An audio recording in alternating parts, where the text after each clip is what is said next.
啦，就係一個品牌設計師啦。咁其實品牌設計究竟係有啲乜嘢咧？即係我用一個簡單啲嘅分類啦。其實入邊係有3個部分嘅。第一個部分咧就係關於一啲品牌佢哋究竟點樣定佢哋嘅市場嘅策略咯，即係有一啲我哋講嘅故事係點樣定位啦。咁呢個就係第一部分嘅品牌嘅設計啦。咁第二部分咧，我諗係你哋會熟悉多少少或者見到多少少，就係啲 logo 啊，或者一個 brand 佢會用啲乜嘢字體啊、顏色啊。咁呢一啲咧，我哋就會形容做視覺嘅辨識嘅部分啦，即係品牌嘅視覺辨識啦。第三咧就係我哋會做一啲關於個品牌點樣去傳達佢哋嘅意思，即係點樣去同人交流。咁我哋有咗頭先，譬如話品牌嗰個定位啦，咁跟住落到去咧就係我有個 logo， 亦都有一啲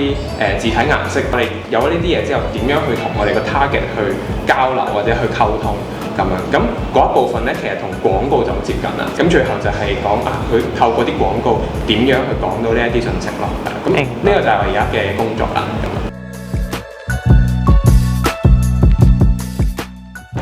設計同埋藝術啊，即係究竟我哋點樣決定我哋應該揀去繼續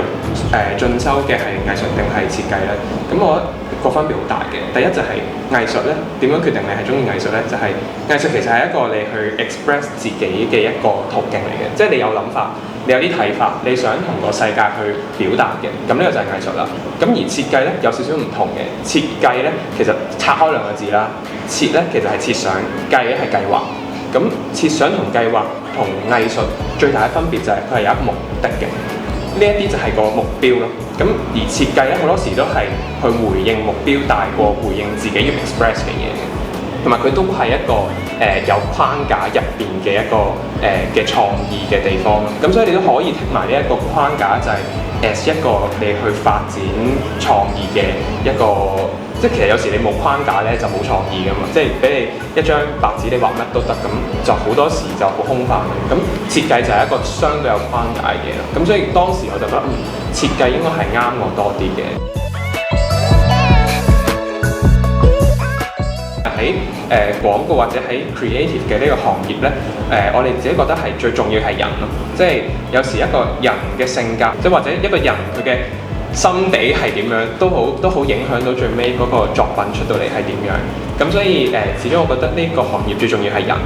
咁點解嗰陣時會決定要一齊開，就係覺得遇到適合嘅人。我哋其實由大學迎新嗰陣咧開始就認識㗎啦，慢慢了解對方價值觀。咁原來同自己都接近嘅，好難得可以遇到咁樣嘅人。咁呢係第一個會令到我好想創業嘅一個理由。而第二個咧就係嗰陣時讀書嘅時候嘅 professor 啦，其實佢哋都幾叫做幾傳授到好多知識，同埋幾俾到好多信心我哋，你哋兩個一齊做係 OK 嘅。咁都好多謝呢啲人去俾啲信心我哋。我覺得第一個我覺得好令到我有啟發嘅人就係我嗰陣時中一嘅班主任啦，林 Sir 啦，即係林石忠老師啦。係啊，咁嗰陣時其實佢由 Form 1開始就做我班主任，咁佢亦都係教 Design and Technology 嘅老師啦。咁其實佢首先喺 DT 堂上面，我有時做一啲好錯嘅嘢，或者做一啲未必同佢個功課好吻合嘅嘢咧，佢係會用一個幾鼓勵嘅態度，或者用一個鼓勵角度去鼓勵我去試多啲。去到而家，即係就算我畢咗業，佢有時都會去見到我有時出咗啲新嘅嘢啊，佢都會去 like 啊，或者去俾一啲鼓勵我啊。咁我覺得嗰一啲嘅字句對我嚟講係有力量嘅，都好多謝佢咯。第二個咧就係我嗰陣時高中嘅班主任陳 Sir 陳志文老師啦，佢嘅堅持就係喺上堂之前，佢將嗰一日要教嘅一啲重點咧，佢真係當嗰個黑板咧係千字文咁樣喎，佢係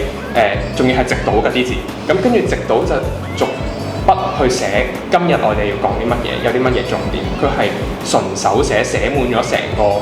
黑板。咁而佢啲字係好靚嘅，所以嗰陣時我係好受到佢影響，亦都越嚟越中意文字，越嚟越中意中文。即係佢除咗教中文之外，亦都教咗好多呢一啲即係人生上面嘅道理啊，或者其實佢嘅字亦都係令我好有深刻嘅印象。